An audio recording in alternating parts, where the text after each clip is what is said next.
How many setups offered 5 points with something just like this at these key times of the day? And then do the math.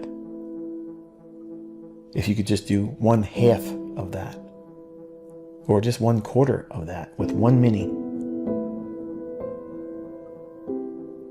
it's real easy to see how it's just a matter of time before that thing you call a job no longer is a hindrance to you, because it is a hindrance to you.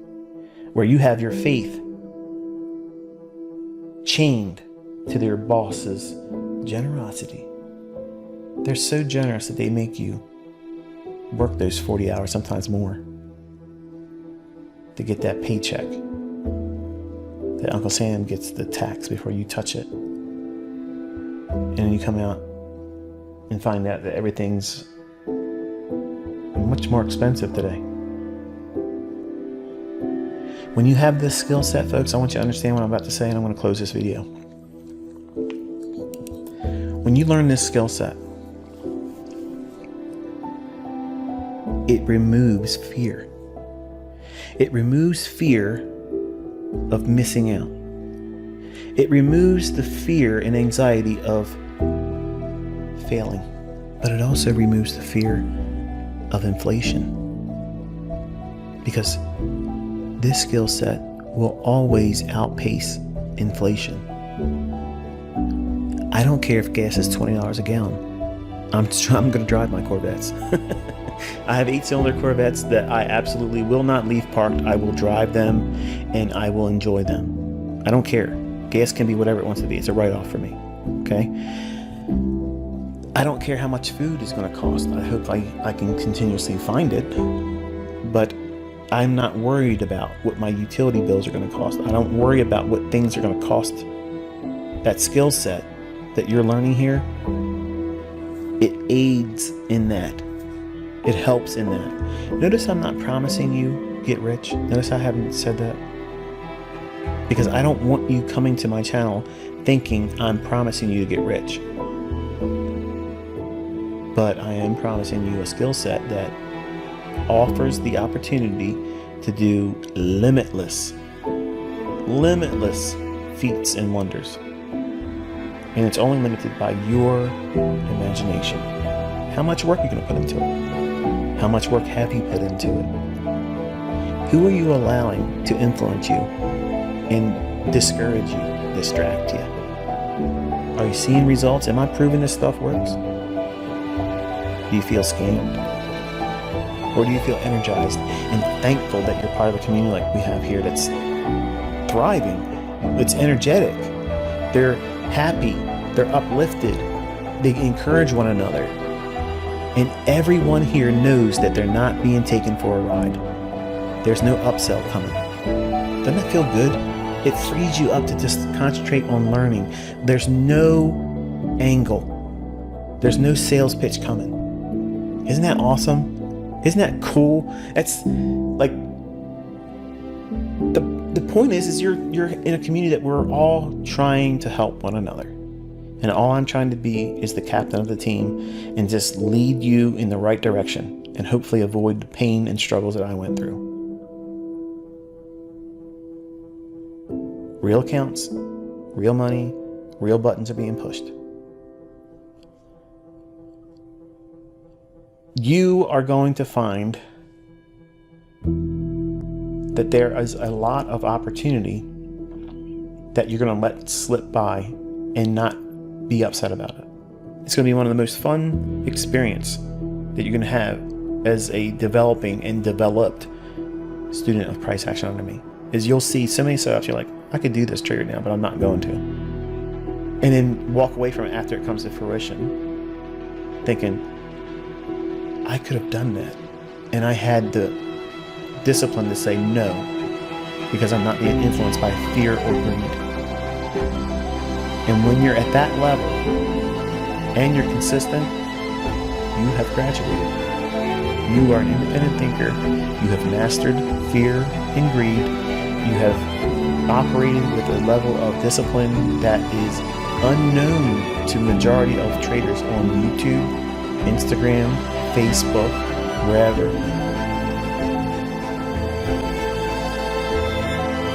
That day's coming for you. But you got to go through this stuff here to get to it. It's not hiding from you. I'm not making it hard for you. I've literally taught you everything except for money management, which we'll talk about next week. And then you have the complete understanding of what it is you're doing here. And you're just going to do the same thing every day. Some days you'll get it right. Some days you won't. When you get it wrong, you stop. You don't rush to get it back. And you're going to find the next day, sometimes, there it is. What you took as a loss the previous day comes back sometimes with interest. And that's a good feeling when it happens. It's like, well, I don't need to worry about it. Losing trades is like getting a flat tire. It sucks. It costs you a little bit of money and time, delays you from what you're trying to get to and accomplish. But it's just a speed bump. Costs you a little bit of time and money, but it didn't keep you from getting where you're going. It just created a detour, a delay. Male and female. I can appreciate a good-looking guy, and I can appreciate a good-looking woman. And some of these folks that I have as students, they literally have nothing wrong with them physically. They look, by all standards, they are attractive. They're successful people. They're doing well in their careers, and they're doing well in trading. But they're being plagued by not being balanced by having a significant other. And then because of that loneliness, they go into the marketplace and they push the button to do what? To feel good. They're allowing their personal life to manifest itself in trading. You cannot look for a feel-good experience in trading. If you treat it like a massage parlor and looking for a happy ending, don't be surprised if you end up with STD. It's as simple as that. You can't do those types of things. These markets will literally take you out. They'll make you second guess everything, remove all sound logic, and you'll lose control. Like a drunken, promiscuous affair on the weekend that your spouse doesn't know about. You'll be in there doing stuff you shouldn't be doing. So why invite it? Why live your life like that to allow manifestations of those types of things in your trading? Folks, this is your business. This isn't a game. This isn't a hobby. If it is, you're doing it fucking wrong. You're doing it wrong unless this is your business and you're minding your fucking business. You're going to fail because you are competing against yourself. And if you haven't removed all the toxic things in your life and found coping skills to allow yourself to be fruitful, balanced, productive, disciplined, do this, don't do that. If you can't do those things in your personal life, you sure as hell ain't going to do it in trading. Who's managing you? Who's your boss? Who's going to reprimand you for losing money? I am honest about where my limitations are, and I have no bones about saying this is where my weakness is.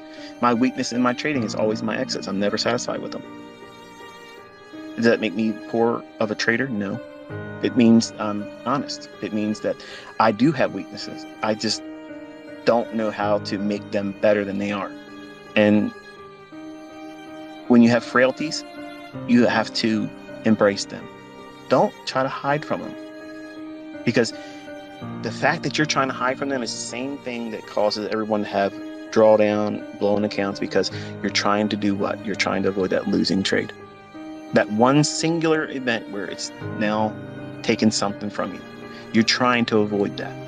And the fact you're trying to avoid that singular transaction turns into a series and chain of them, then your account's blown.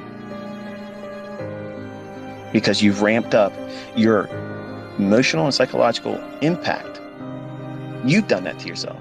That singular trade that was a losing trade, you made it now more significant. That trade cheated on you. That trade went outside of the relationships and the boundaries you set for it. And now you feel betrayed. So what do you want to do? You want revenge. You want to go find that motherfucker that cheated on you. And you go out there and you go into the marketplace looking for him. You don't find them, you find somebody else. And they take again from you. And they take again and again and again. And you're hurt more each time. And it revs up that emotional and psychological impact.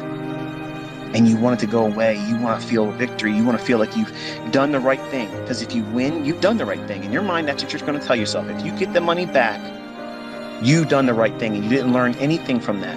When you should have said, stop it. This hurt me. I'm going to take a step back and heal.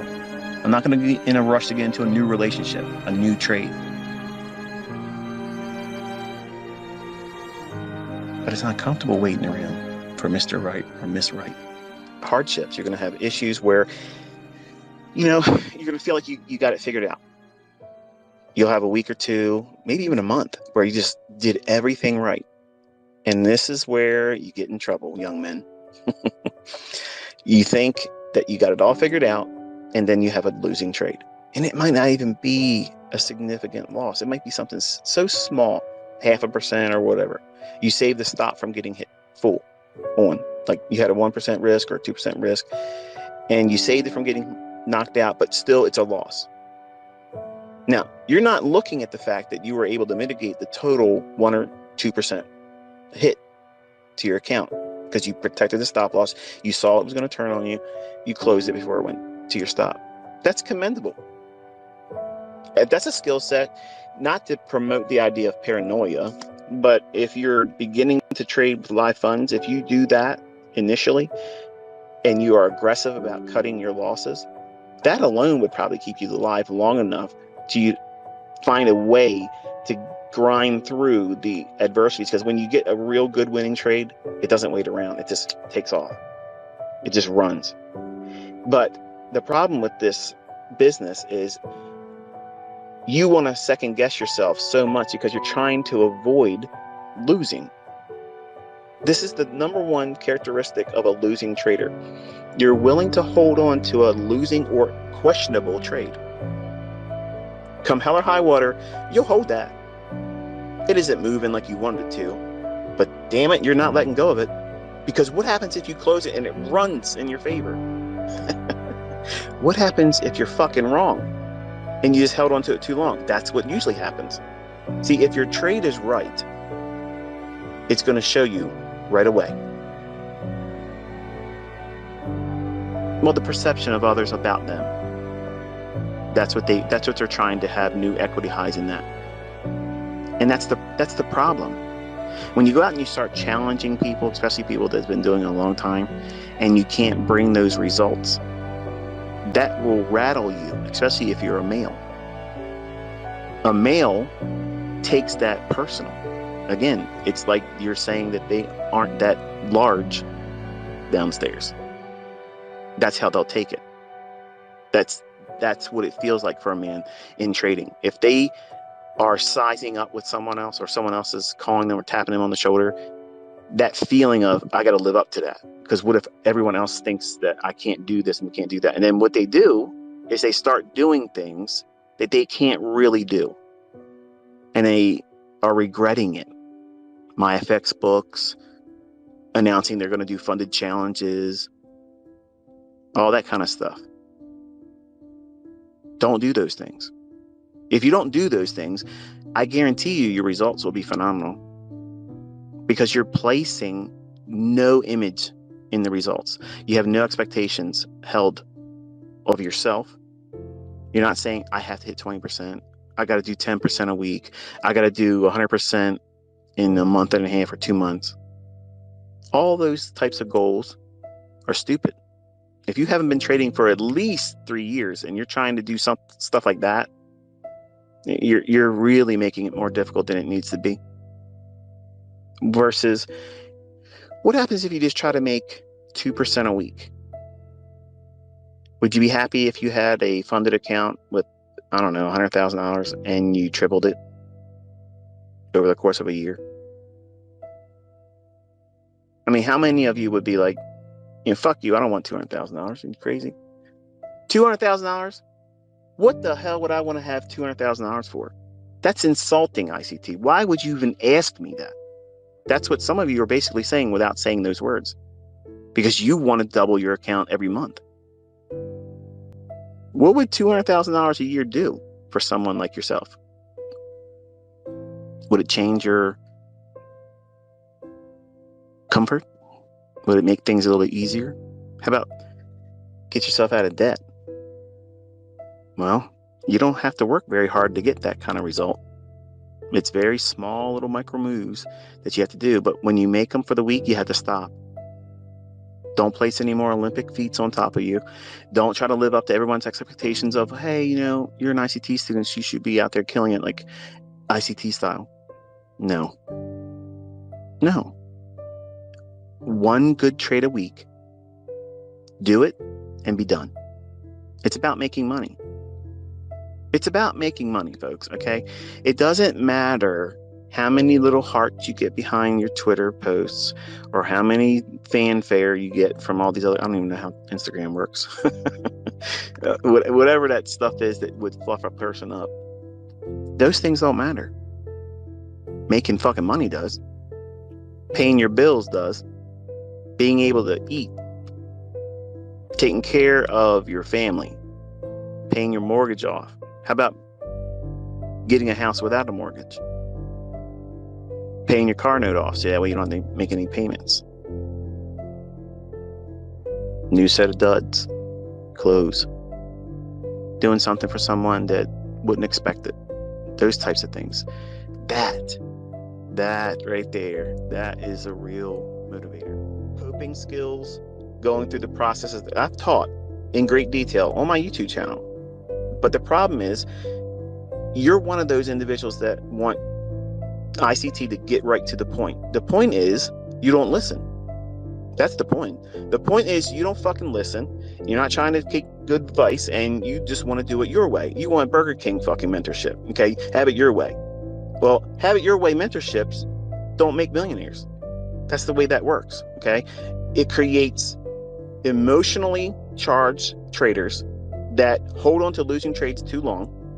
And then when they fail and blow up in your face, that creates that loser cycle where you want to try to get it back right away. You know what that means? You're going to lose more fucking money. And it just keeps repeating, and then finally you blow your account. And then what happens? You beat yourself up. Because you're going to look at the trades and say, why the hell did I even do that? There was nothing in the market. Why did I buy that? There was no fair value gap. There was no order block. It didn't even take sell side liquidity. What the fuck was I doing? You're chasing emotional charges that you put behind that decision. You completely abandon all reasoning and why you even are trading. You're not the only one that's done that. Everybody does that. Everybody does it.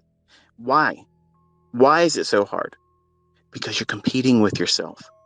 You have to live with yourself. You have to wake up in your own skin tomorrow and the day after. And the decisions that you make today and yesterday and what you'll make tomorrow come with consequences. And see, you want consequences to be sugar-coated, almost orgasmic in trading. You want them to be happy endings. Not to sound crude, but that's what you really want. You want a chance meeting with a stranger and a knock on your bedpost. That's what you want. You want every night to be a one-night stand and it's all good, feel-good moments. I'm sorry. Sometimes you're going to wake up next to a hand grenade. And that's just the way it is. And you are going to hurt yourself. But you got to say, look, you know what? I got pip drunk. I made some poor decisions. Thankfully, I'm not married to this person. And just slip out before they wake up. And just live on, continue to trade and try not to do that same thing again.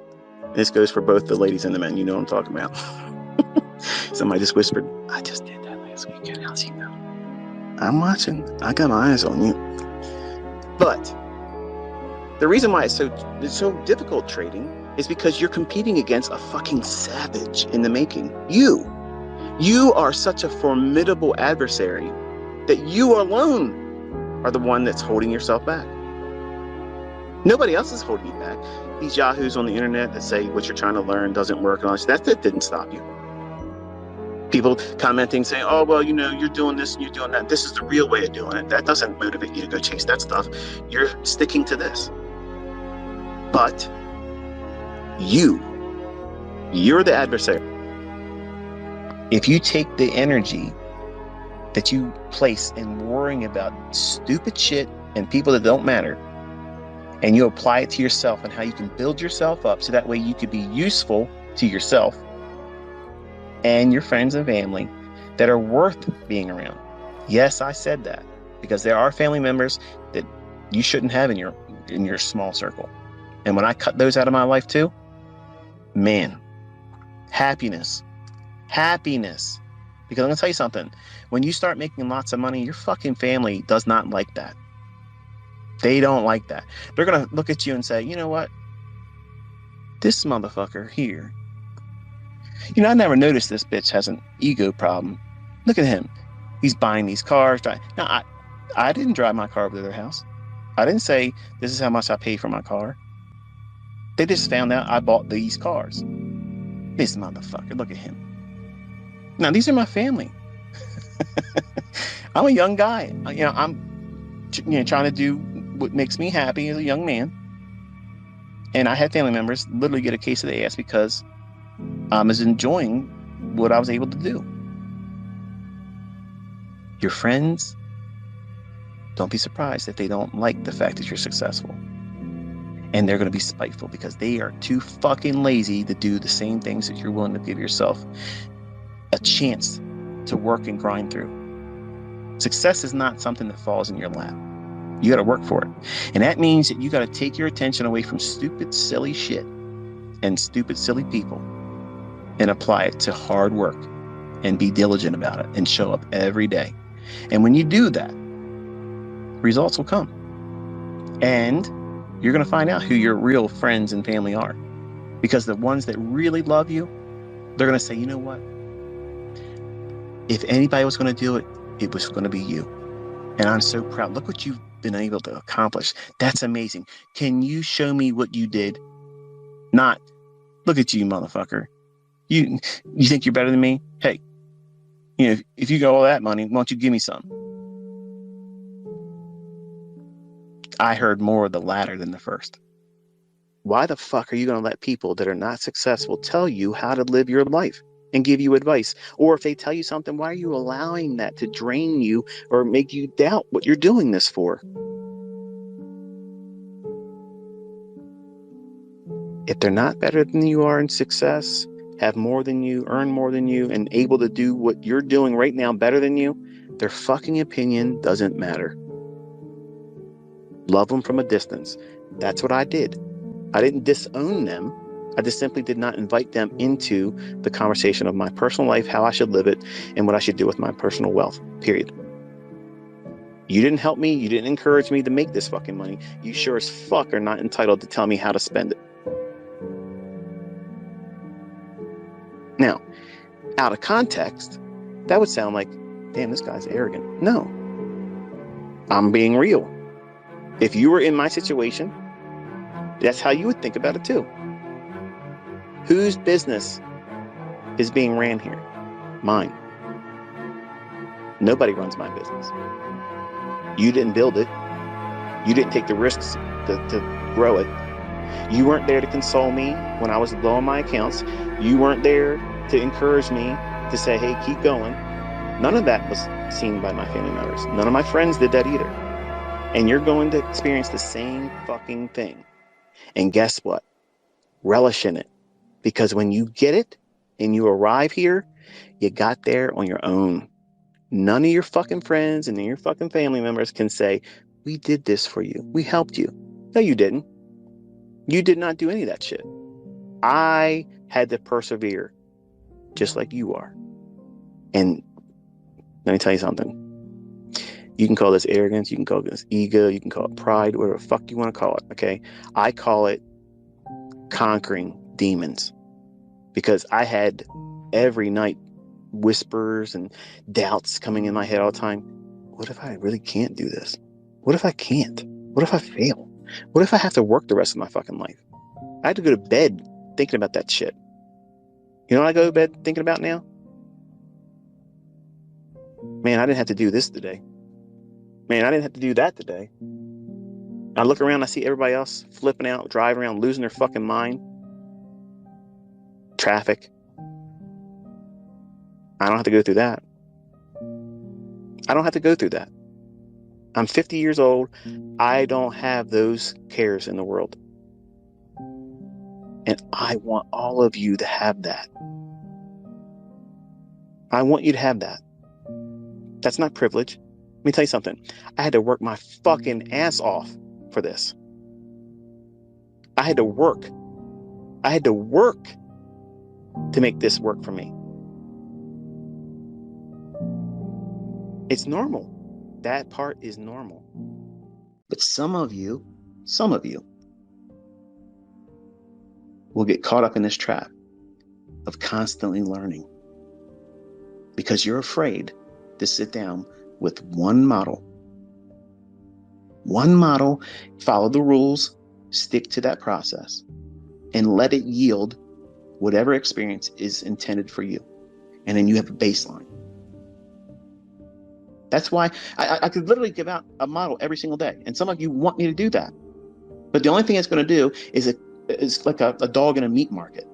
You ain't going to know what to do. You're going to run around and you just chase everything. Instead of simply sitting down and saying, you know what? I'll just have a filet. Thank you. And I've done that with the 2022 model. I've done that just recently with the Silver Bullet model. I have lots more coming, but you don't have to have anything else. The optimal trade entry was enough. OTE pattern, the flagship that was on my YouTube channel. That's enough. The 2022 model, that's enough. You can use it in every session. London, New York, PM session. You can use it in London close. You can trade it in Forex. You can trade it in futures. You can trade it in crypto. You can trade it in whatever the fuck you want to trade it in. It works. There's no excuse. You have zero excuse not to have some baseline by now.